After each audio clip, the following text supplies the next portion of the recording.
காலாவதியான குளிர்பானங்கள் மற்றும் குழந்தைகள் சாப்பிடும் உணவுப் பொருட்கள் புதிய பேருந்து நிலைய பகுதியில் பறிமுதல். சிவகங்கை மாவட்டம் மானாமதுரை புதிய பேருந்து நிலையம் பகுதியில் தனியார் பேக்கரி செயல்பட்டு வருகிறது.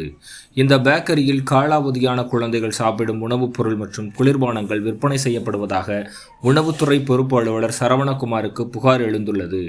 அதன் அடிப்படையில் உணவுத்துறை பொறுப்பு அலுவலர் சோதனை மேற்கொண்டார். அந்த சோதனையில் சுமார் 5 லிட்டர் மதிப்பிலான குளிர்பானம் மற்றும் குழந்தைகள் உண்ணக்கூடிய சிப்ஸ், கார உணவுப் பொருட்கள் பறிமுதல் செய்து அளித்தார்.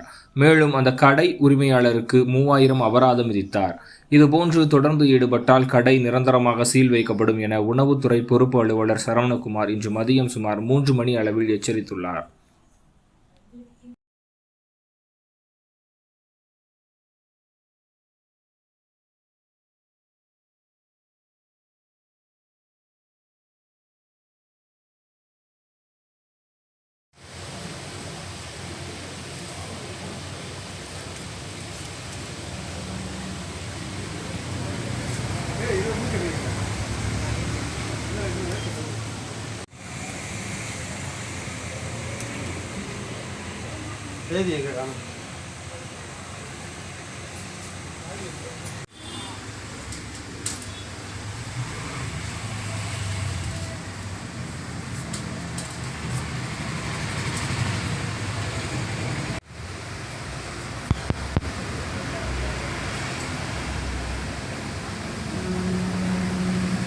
Itu kan